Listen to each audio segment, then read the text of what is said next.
Hello and welcome to your favorite comic book YouTube channel, Cartoonist Kayfabe. My name is Jim Rugg. I'm Ed Piskor. Want to remind everybody that Cartoonist Kayfabe is a daily comics channel on YouTube. We have put up about 1,400 videos at this point. We encourage you to check out your favorite comics and Cartoonist by looking at the search, the little magnifying glass on the Cartoonist Kayfabe YouTube page. Enter in that favorite title of yours, favorite creator, and see if we've already covered them. If we haven't, go down into the comments and let us know what books we should be moving up our list and moving up our to-read pile. Also, we have a Cartoonist Kayfabe Patreon. There are 3 levels that will get you access to our videos early. At the King Kayfaber level, you will get all of our videos first, along with sitting in on the recording session. One of the great advantages of that is gets you ahead of the Kayfabe effect. Sometimes we look at books that are a little bit rare or hard to find. They disappear quickly. If you're a King Kayfaber, you'll be the first one tracking down those books before they disappear or before those prices are elevated. Well said, Jimmy. All right, Ed. We are looking at kind of a classic comic here. This is Macross. This is probably the first Robotech-related comic to be published here in the States. Published by Kamiko, and right off the bat, it's kind of bizarre. You look at this and there are painted elements. There's kind of an open line. It's not the heavy rendering that a lot of the comics are doing at this time. And this is 1984. Yes. So this is a couple of years before Lone Wolf and Cub is published by First. A couple of years before Viz starts publishing with Eclipse to bring manga to the States. This is a really early attempt at like manga anime kind of storytelling being published here in America. And Kamiko takes a swing, man, because it is a full color book. And you can see like even the color is pretty ambitious what they're doing here. It's an adaptation of the Robotech anime, and it's based, as much as I remember, pretty solidly on that anime. Absolutely. And to me, the most entertaining piece is the inside cover, this inside story piece, where it looks like Kamiko made a pitch to Harmony Gold, the distribution company that brought Macross over to the States and called it Robotech. And they were impressed with the pitch, so they're giving them the go ahead. And I think it is pretty clear that like the art is doing everything it can to look like the animation cells with the backgrounds and stuff. So that's what we're getting. We're getting this blue line color method. From the looks of it, dude, I think that that they have access to imagery. Like I think there's so much light boxing of the characters and the artwork for so much of it.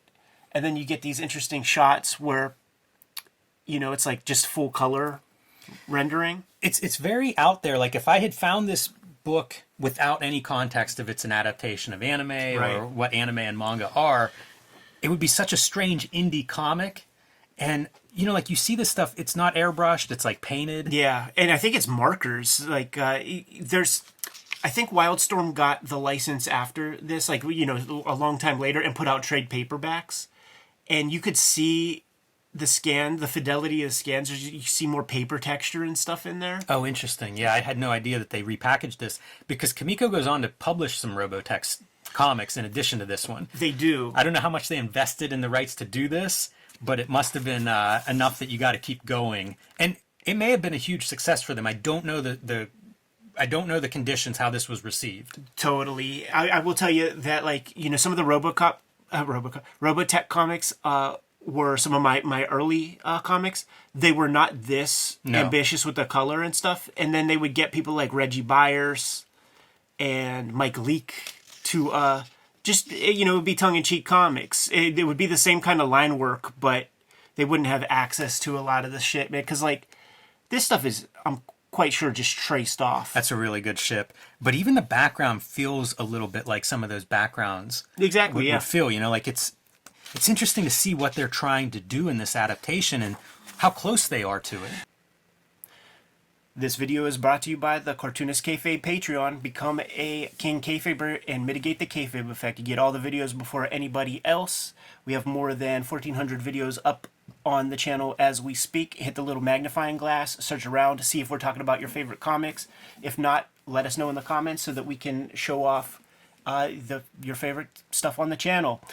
The videos are brought to you by the books that we make. Before you is a healthy bibliography of the stuff that we have available, but there's new material coming out all the time. The Hip Hop Family Tree Omnibus is coming to you this holiday season. In fact, your store needs to order it now. They have that opportunity to do so. It's going to come out October 18th, collecting all 4 volumes of Hip Hop Family Tree, plus 140 pages of additional material, 500 plus pages of comics in there. The X-Men Grand Design Trilogy trade paperback is coming to you in November, just in time for Christmas as well. Several volumes of that are out of print as we speak. The current focus is Red Room, and 2 trade paperbacks of Red Room are out there, Antisocial Network and Trigger Warnings.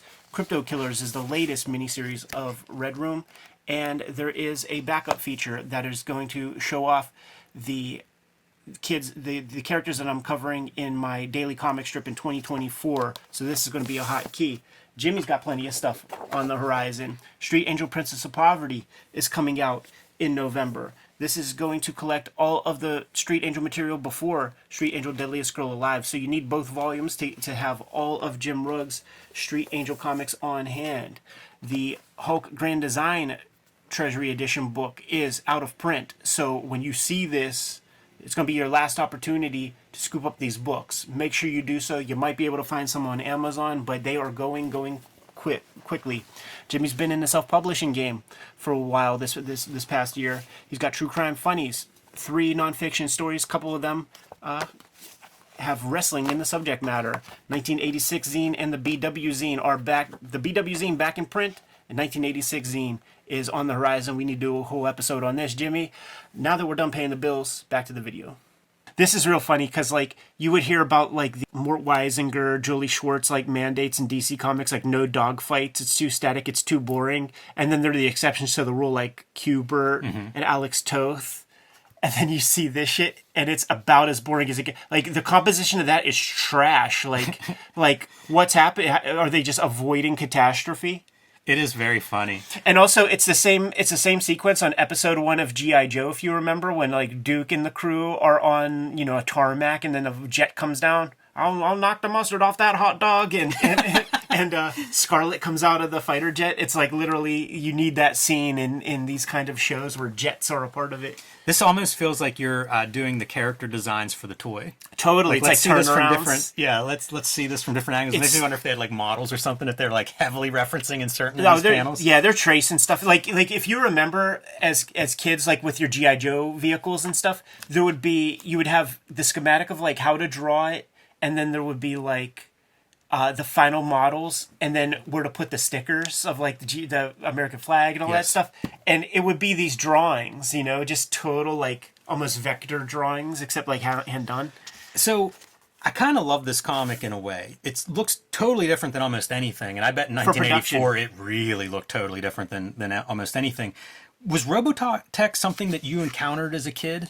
It is the kids who were a little like your age would be Robotech heads, because it was like 5 a.m. cartoon during my young cartoon experience. But like the older kids who were just slightly older, a year or two older, were like the Voltron Robotech dudes, and that was just a little before my time. I would see it limited because it was on when I was at school. It was like a 2:30 show, and I'd get home at 3, something like that. And I think it was on a weird channel where, like, I would see it at my cousin's. Like so, a like, UHF in the summer, channel. I would see it. But then, it wasn't a daily show for me. I liked what I saw. It always looked pretty cool. But it's also funny, like, what the energy is, because I think of the robots, right? It's in the title, even though this is Macross, and it's not quite in the title here. But there's so much, like, intro stuff to this. This issue.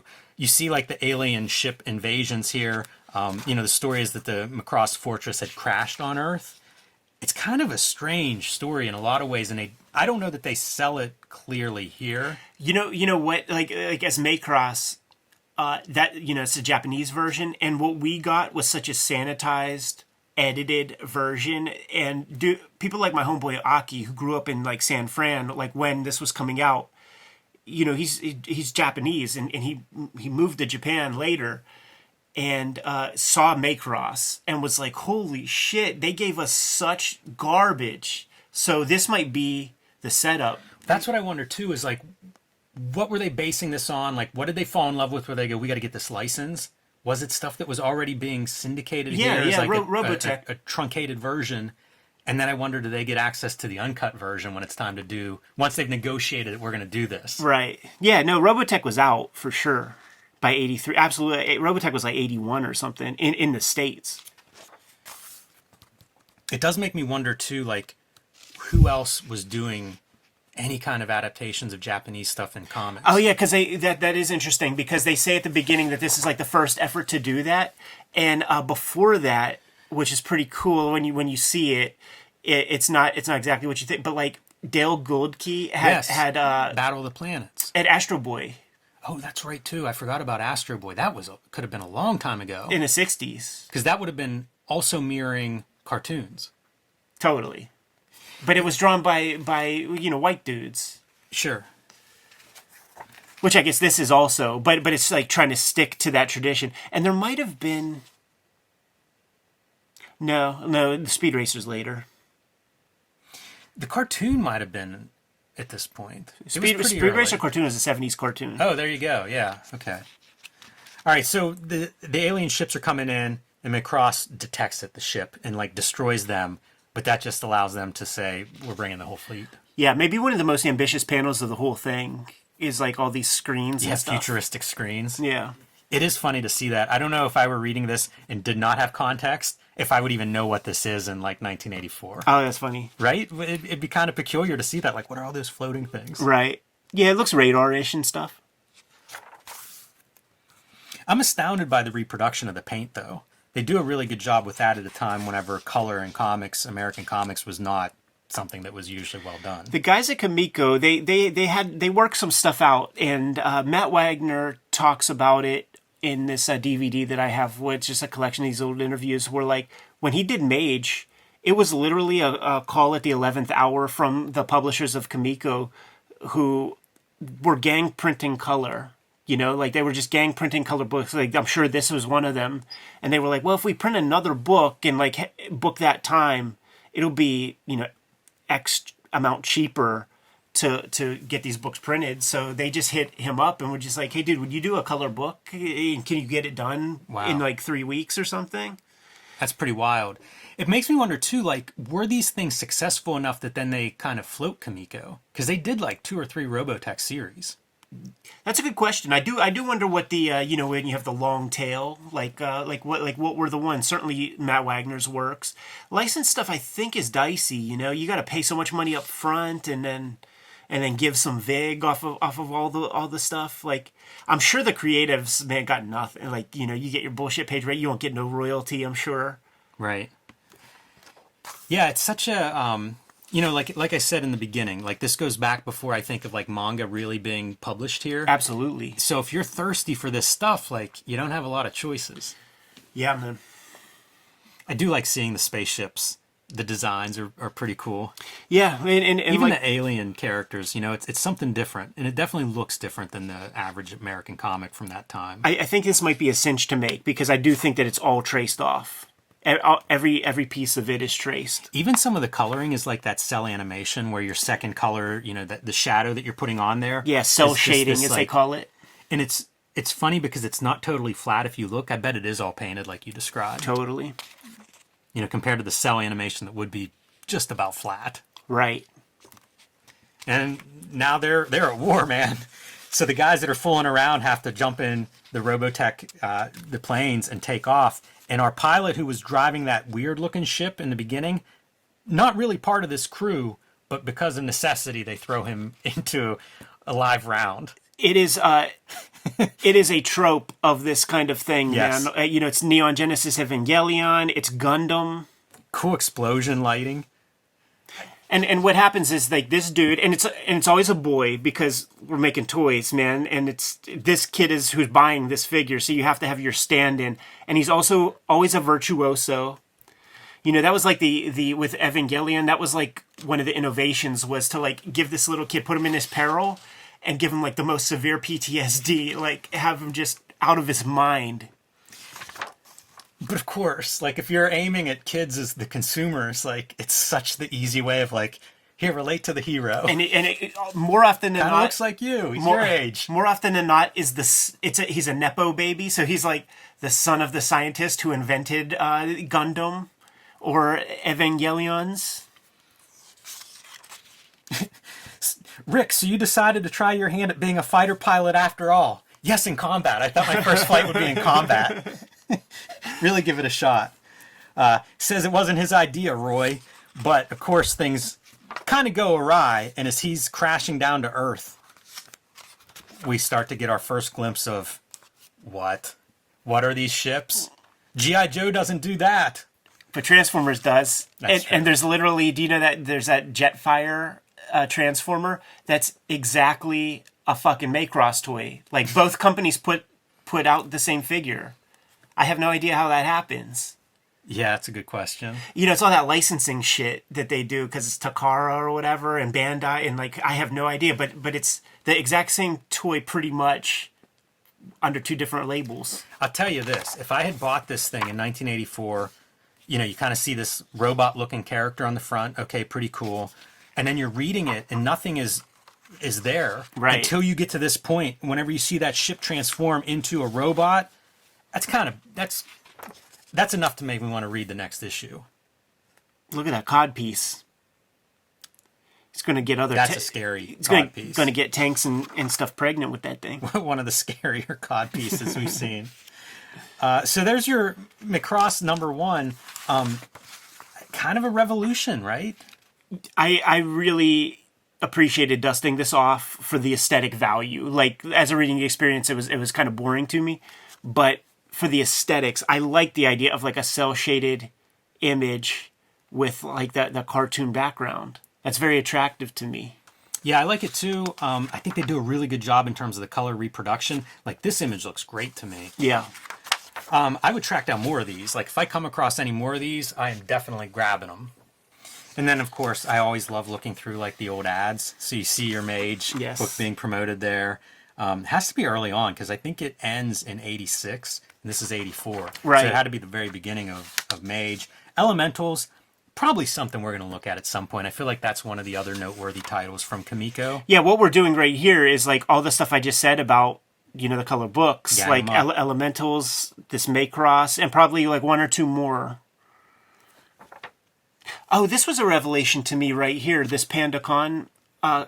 So in Primer 7 and 8, PandaCon is there, and I guess maybe Turtles is out, but like I always thought of PandaCon as a derivative, and certainly there is a Playmates toy in the Teenage Mutant Ninja Turtles line that is PandaCon, and I had no idea that it was as early as it was because I know it had its own series, and I know it was in some other what do you call them, anthologies and stuff. Is Evangelina color book from Kamiko? I have it. Okay, yeah. So that's another one of the gang color joints. And how smart for Kamiko to like figure out and crunch the numbers and have the ability to do color at a time when it was very expensive to separate themselves from you know, a lot of the other publishers. But I guess this early on, like Pacific was doing color. That's the thing. I think all these guys, there was such a ceiling on what you could do with black and white comics in terms of sales, and I think like all these indie comics would show up and be like, we have to do color,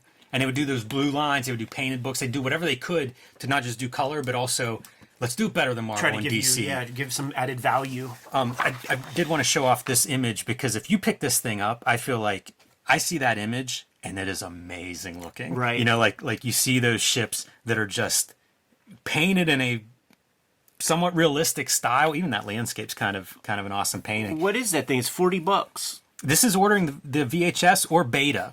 So you're ordering the tapes of this original thing, and they have this like, you know, the entire length of the Macross saga spans nearly 14 hours. The initial chapter, Booby Trap, which, you know, is what they're adapting at least in the beginning here. You know, you can pick up, and it's $40 for that first chapter. See, that was the thing, man. Like, that, even when we were kids and Suncoast Video got hold of this stuff, man, you just don't fuck with like Bubblegum Crisis or something, because it would be like 50 tapes that cost $20 a piece for a half hour, and it's like, fuck you, man. There's no way I'm doing that. There was such a premium on all those things. Yeah, and I worked at a movie store, and there's a big old distribution book, just like previews, and I was like, you know what, I'm gonna make our store the flyest store ever. We're gonna have some cool shit. And I remember distinctly like looking for the Garbage Pail Kids movie, And I'm like, we should have that. I remember seeing that as a kid. It was $300 in a distributor book because they just didn't generate that many, you know? Wow. Like it would be like the Disneys, that would be $20 tapes because there's just so fucking many. But like rarer stuff that's like a smaller, like El Topo or something, that's a $200 tape, $300 tape. That was such a weird market. Yeah, and you know, because they were marketed not to individuals but to stores that would need to rent it out 40 times to make their money back off of that single tape, and that was the concession where the manager is like, there's no way we're going to rent out this tape 150 times this year. So like, we will not be getting the Garbage Pail Kids movie. It's not going to happen. That's funny. But then, I remember renting that as a kid. But then it makes you think about like Incredibly Strange Video that was over in Dormont that had all that stuff, you know, on VHS. So that guy invested heavily and created a market. He had animes and shit like that too. He used to have EC Comics. Yes, you know, he did. like when those were being reissued and stuff, I remember buying some EC Comics there. When they liquidated all the creepy and eerie's that I have, I went right over there and just bought all their comics up. That was a great store. Yes, sir. So I feel like this is a pretty cool artifact in comics history. And I was excited. We were looking at something or other, and this came up, and it was like, I have that. That's one we should look at. Very cool, man. Good to go? I am. Kayfabers, like, follow, subscribe to the YouTube channel. Hit the bell so that we can notify you when new videos are available. We are a daily video show, and we've covered more than 1,400 subjects at this point. So hit the magnifying glass on the front page of the Cartoonist Kayfabe YouTube channel. Give your favorite comics a search. If we did not talk about your faves, let us know in the comments below so that we know to move those books up higher on our reading list. We have a Patreon where you can support the channel, keep the lights on in the offices, keep these videos coming to you on the daily. Some of the value that we provide is by giving you the videos before anybody else sees them. That helps in a situation like this where we show off that Macross comic. The King Kayfabers who support us are able to get those comics way faster and earlier than Gen Pop, who are going to have to pay bigger fees if they want to get their hands on these comics. Ultimately, the videos are brought to you by the books that we make. So, Jimmy, let the people know what you got coming out. Street Angel Princess of Poverty is my next book release. It'll be coming out from Image Comics in November. It collects all of the comics that are not in Street Angel Deadliest Girl Alive, so it'll be a perfect set for you. And what I ask is, go let those stores know that you want a copy. Now is the time that they put in their orders. So order Street Angel Princess of Poverty now, and make sure that Image prints enough copies for you. Also, Hulk Grand Design, this Treasury Edition collection, one of the nicest books I've ever made. I believe it is out of print at this point. It's not available from the distributor anymore, which means those copies sitting on the shelf in the local comic shop, once they disappear, it may be a long time before you see another Hulk Grand Design. Pick it up if you haven't already. I've also been self-publishing comics on my Patreon and website. BW celebrating the black and white explosion comics of the 80s. 1986 celebrating the greatest year in comics history. And True Crime Funnies, 3 nonfiction stories, including 2 wrestling comics. You can read these on my website. You can read them on my Patreon at patreon.com/JimRugg. Eddie P is Santa Claus this year and got a couple of cool holiday efforts coming to you in time for Christmas. October 18th is going to see the Hip Hop Family Tree Omnibus on your comic book shelves. I'm extremely excited about this. Your comic shop can now order the Hip Hop Family Tree Omnibus, and make sure that they do so, because so many, I've been promoting this comic for months, so many people have ordered this comic on Amazon and, you know, Barnes & Noble, these kind of online channels. Make sure that you get your hands on this thing. 10-year anniversary of Hip Hop Family Tree, 50th anniversary of hip hop as a culture. And we did this upright. 150 pages of new material inside of here. Drew a bunch of new stuff like this piece. So that at Sotheby's last month. Very excited. So please support the book when it comes out October 18th. Not the only holiday piece coming out. The X-Men Grand Design Trilogy is coming to you sooner than later. It's going to be out in November. Collecting all of my X-Men Grand Design works. There's a volume or 2 of X-Men Grand Design that is no longer in print, so this is going to be your way to be able to get your hands on all of it inside of one handy dandy trade paperback edition. Red Room comics are the focus of my energies right now in terms of new material hitting the shops. 2 trade paperbacks out there, Antisocial Network and Trigger Warnings. Crypto Killers is the 3rd and final chapter of my Red Room series, and this third issue of Crypto Killers has a backup feature called Latchkey Kids, and those characters are the focus of my next my daily comic strip that I'm working on. I'm serializing it on my own Patreon for now for the early adopters.